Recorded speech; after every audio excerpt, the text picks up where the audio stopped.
Hola, les doy la bienvenida al podcast semanal de Monga Latam, un espacio para las noticias ambientales de Latinoamérica que no puedes perder de vista cada semana. Se espera que este año se firme el Tratado Global de Plástico, pero organizaciones civiles y científicos temen que la presencia de un número elevado de lobistas de la industria de hidrocarburos, del plástico y de la petroquímica puedan frenar las negociaciones. Las vaquitas marinas son una de las especies más amenazadas del mundo. En México, una nueva expedición identificó entre 6 y 8 vaquitas en una pequeña región del Alto Golfo de California, el único sitio en el mundo donde habitan.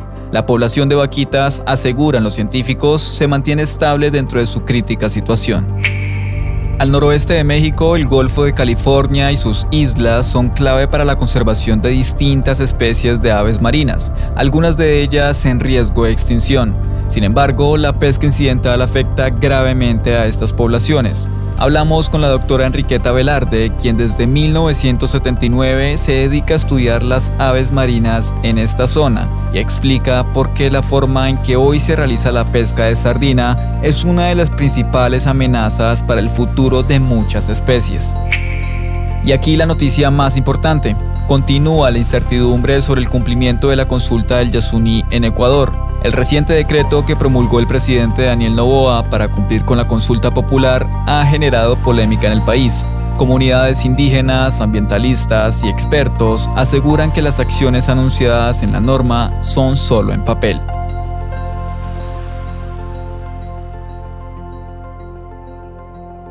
Hoy nos acompaña Antonio Paz, editor para Ecuador en Monga Latam. Hola Antonio, ¿cómo estás? Hola Richard, muy bien, gracias. Antonio, para empezar, ¿de cuánto es el plazo que dio la Corte Constitucional para el retiro completo del bloque ITT en el Yasuní? Y además, ¿cuál ha sido la postura del presidente Daniel Noboa al respecto, incluso desde que estaba en campaña? Sí, bueno, pues la Corte dijo que hay un plazo de 1 año para la salida progresiva de la industria petrolera en el Parque Yasuní, específicamente en el bloque ITT, que es donde se está extrayendo actualmente.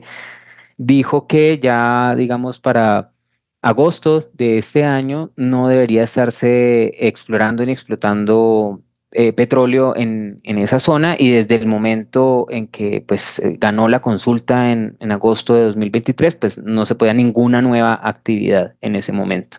Cuando el actual presidente Noboa estaba en campaña para las elecciones atípicas, para terminar el periodo de Guillermo Lasso, él se manifestaba a favor del retiro de la industria petrolera en el Yasuní, incluso argumentaba con razones técnicas por qué no era recomendable hacer la explotación en el Parque Nacional, pero pues una vez se asumió como presidente, su discurso cambió radicalmente y pues pasaron más de 5 meses desde su posesión para que se pronunciara sobre algo respecto al cumplimiento de la consulta del Yasuní.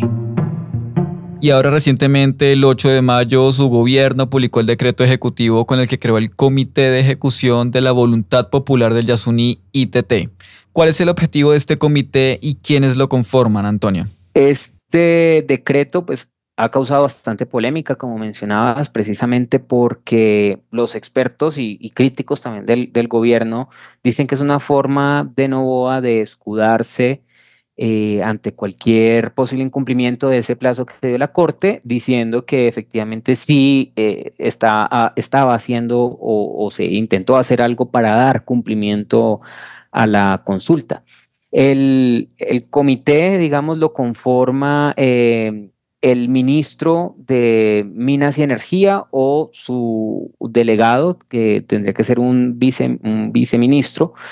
También está ahí el Ministerio de la Mujer, el Ministerio de Ambiente, Agua y Transición Ecológica. También está el Ministerio de Economía y Finanzas y la máxima autoridad de la empresa pública de hidrocarburos de Ecuador, Petroecuador. Otra de las críticas precisamente es que en este comité pues todos los que participan o los integrantes son miembros del gobierno y no hay nadie de las comunidades, no hay nadie de las de los pueblos indígenas ni de las organizaciones que promovieron la consulta popular.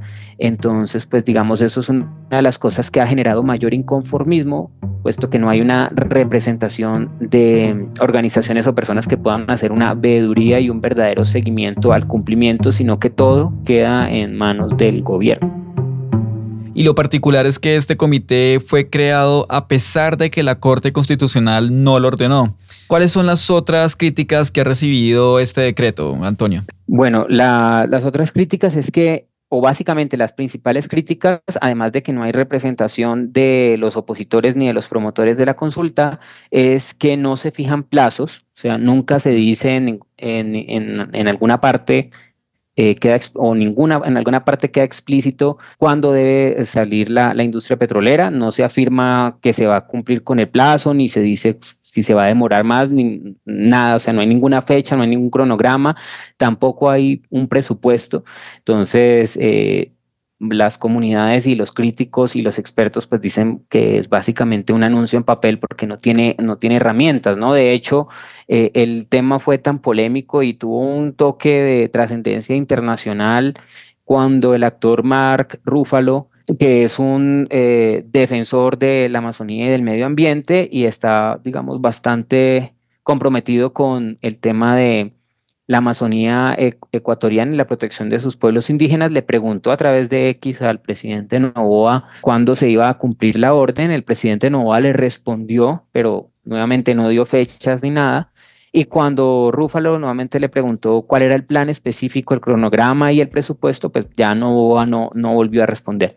Y desde ahí, pues hay una total incertidumbre, no se sabe nada más sobre el decreto y eso pues obviamente ayuda a que quienes se oponen a este decreto pues tengan más argumentos para decir que simplemente es un anuncio en papel, porque todavía no hay un reglamento ni ninguna ejecución probable del decreto. Y aquí, como siempre, seguiremos atentos a cómo avanza el cumplimiento de la consulta popular del Yasuní. Recuerden que la nota completa la encuentran en Monga by Latam. Muchas gracias, Antonio, por acompañarnos. Muchas gracias, Richard. Y cerramos con una buena noticia. Este año, las organizaciones indígenas amazónicas del Perú lograron un hito por el que lucharon durante casi 2 décadas. Los pueblos indígenas en aislamiento y contacto inicial serán protegidos dentro de la recién declarada Reserva Indígena Sierra del Divisor Occidental, que abarca más de 500.000 de hectáreas en los departamentos de Ucayali y Loreto. Si te gustó este resumen y quieres conocer las historias completas, búscanos como Monga by Latam o envíanos un mensaje a nuestra línea de WhatsApp +57 320 872 6154 para estar al tanto de todas las noticias ambientales en Latinoamérica. Recuerda escucharnos cada semana en tu plataforma de podcast favorita. Mi nombre es Richard Romero. Hasta la semana siguiente.